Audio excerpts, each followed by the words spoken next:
Papasakayin natin doon. Susubukan natin kung quality ba talaga. So, ang napili ko sumakay doon sa DC Motor ako, yun yung lalaki yun. Yun. Boss, kaway ka naman, boss. Kaway ka, yan. Siya ipapasakayin natin dito. My God, dali pinuntahan ko. Visit ka. Visit ka, Google Map. Bad trip. Gano'n ka kabigat? 100 na siguro. Meron magpapa-install ng DC Monorack dito sa XRM 125.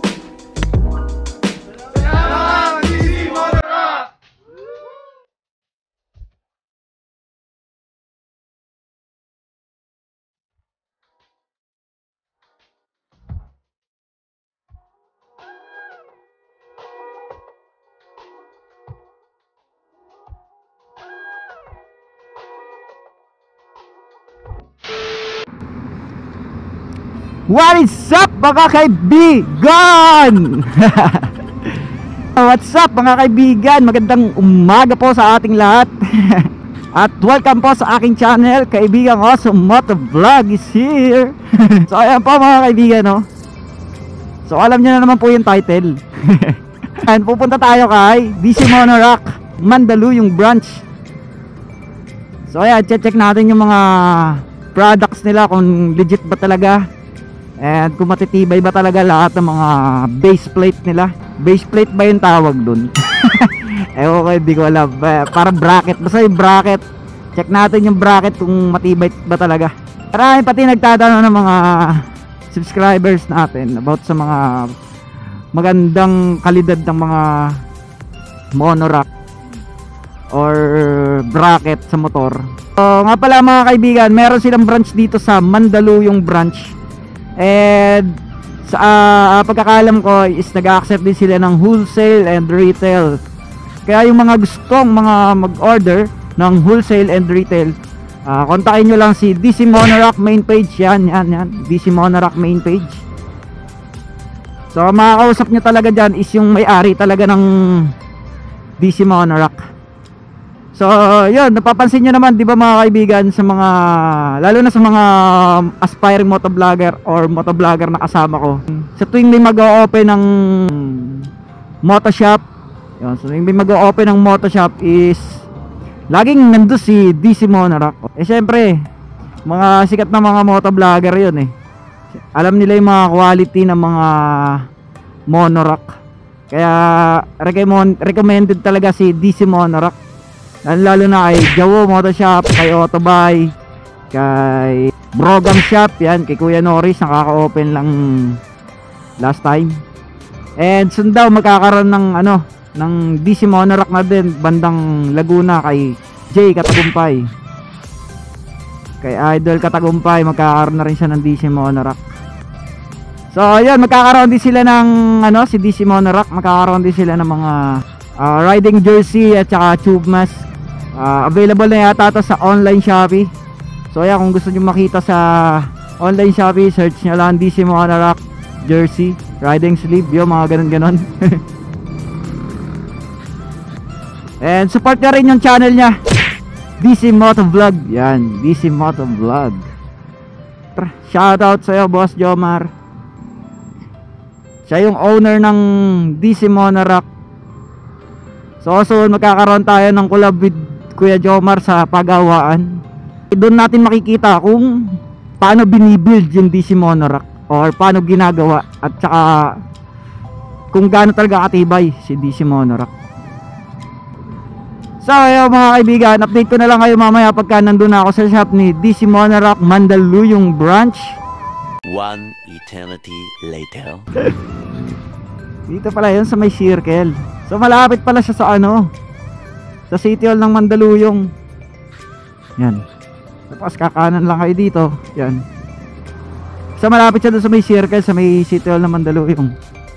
Tapos pagkanan nyo doon, eto, kaliwa tayo. Check natin kung dito nga. Alright. So nandito na yata nga talaga tayo sa DC Monorack Mandaluyong branch. Yan. Medyo malapit lang talaga siya doon sa sa libre, kaso papasok siya dito eh. Check natin kung dito nga. So yo, what's up mga kaibigan? Nandito na tayo sa DC Monorack Mandaluyong branch. So pupuntahan na natin si Sir Lester. Tara guys, pasukin na natin. Let's go.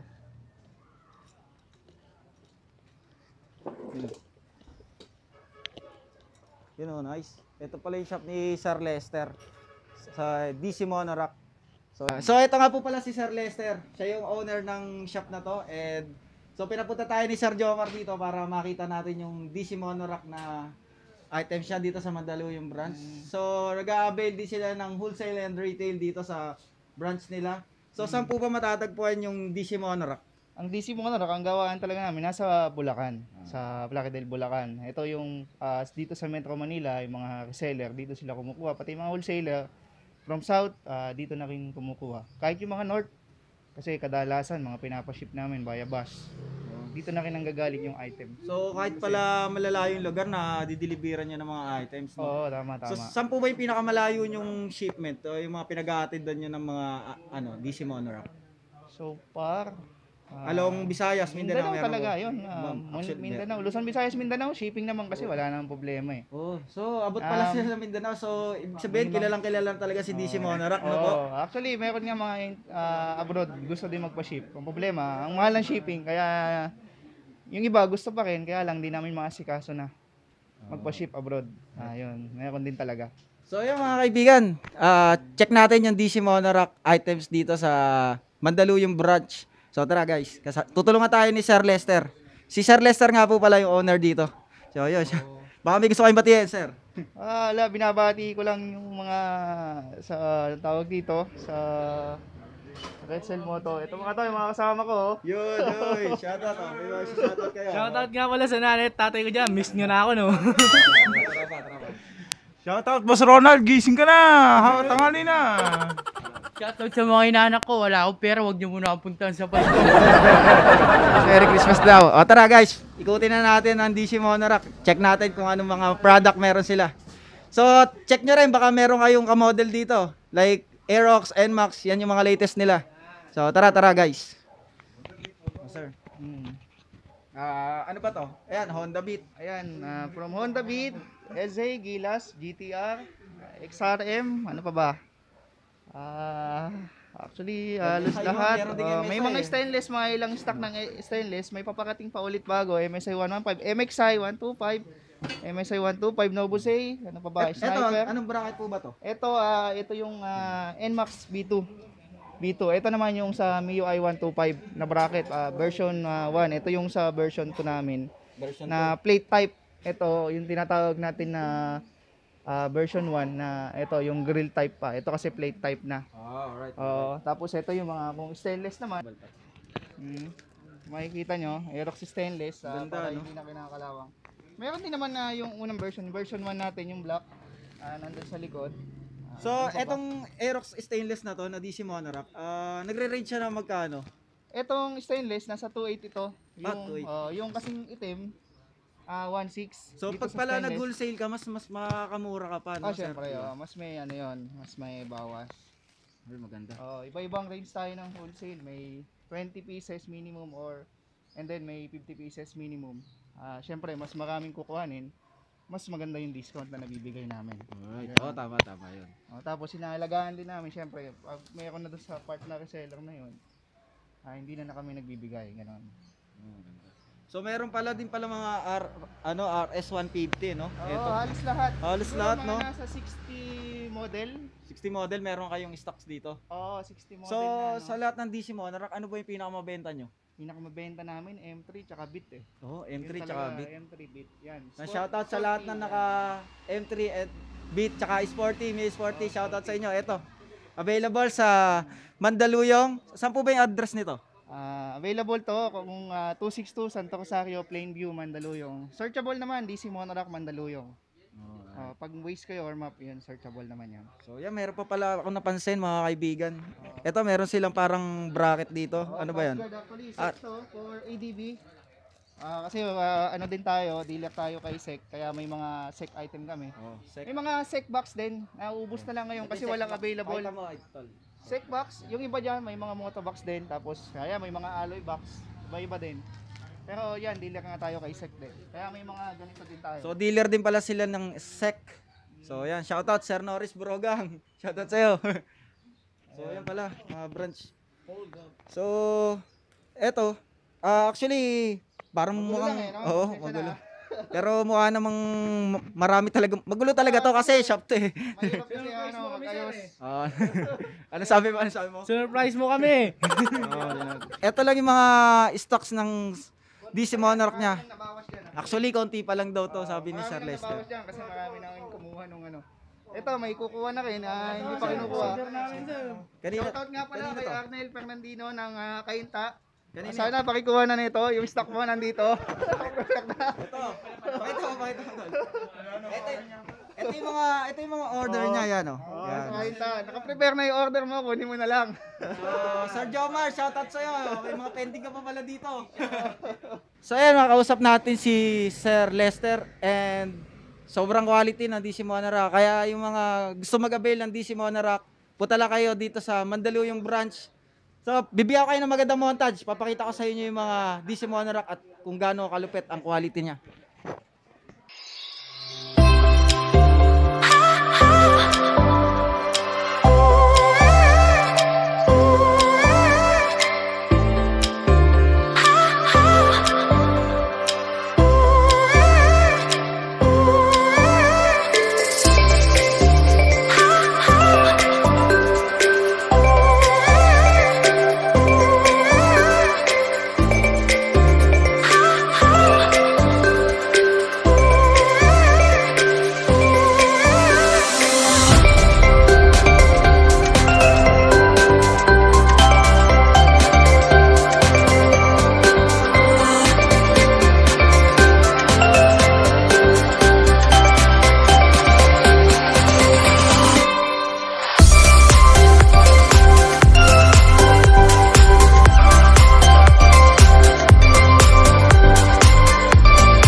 Mga kaibigan, meron magpapa-install ng DC Monarch dito sa XRM 125. So, check natin mga kaibigan. Pwede ko makita yung XRM?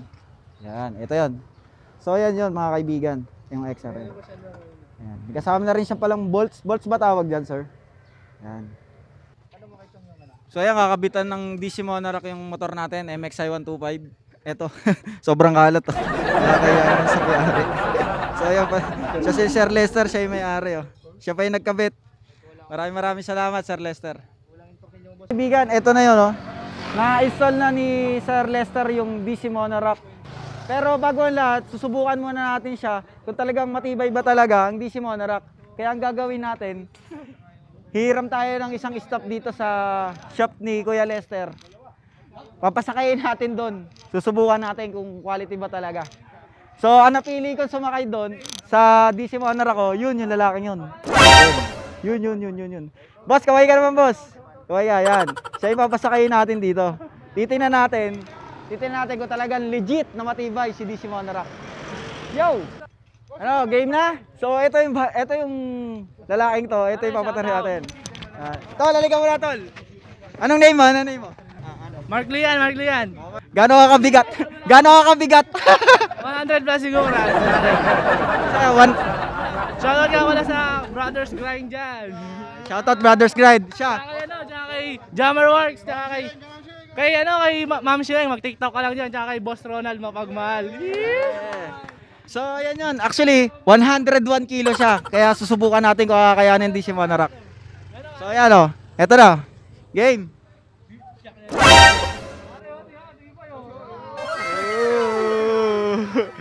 Grabe, solid DC Monarch. Sakay guys, sabay. Yugyugin mo. Yugyugin mo.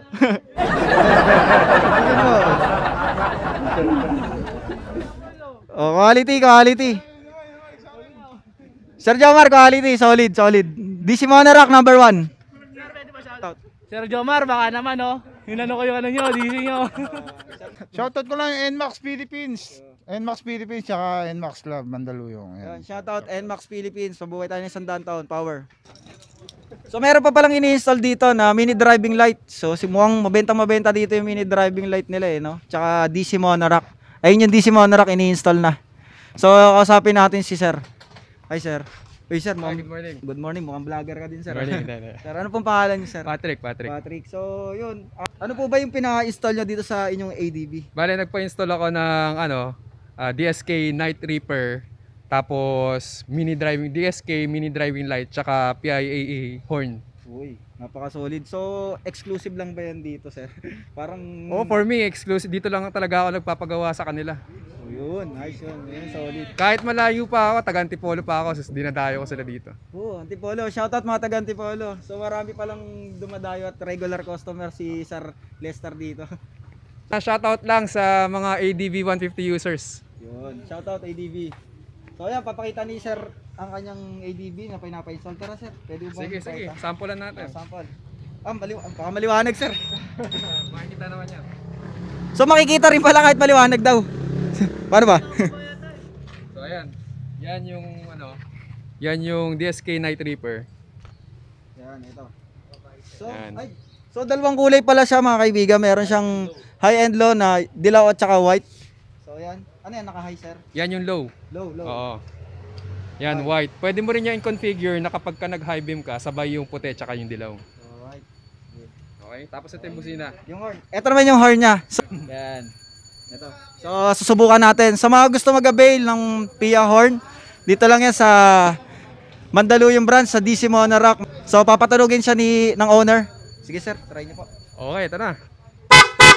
Uy, napaka-solid mga kaibigan, solid. Ayan. So, salamat po sir. Ano po yung name niyo sir? Patrick. Patrick, Thank you shoutout din. kay sir. Mabuhay tayo ng 100 power. So ayun mga kaibigan, nakita nyo naman kung gaano ganda yung quality ng DC Monorack. At nakita nyo rin yung sinakyan siya nung stop ni Sir Lester na 101 kg. So shoutout sa'yo, Sir Jomar. Baka naman. So maraming salamat Sir Jomar and Sir Lester. And mabuhay tayo ng 100 taon. Peace out!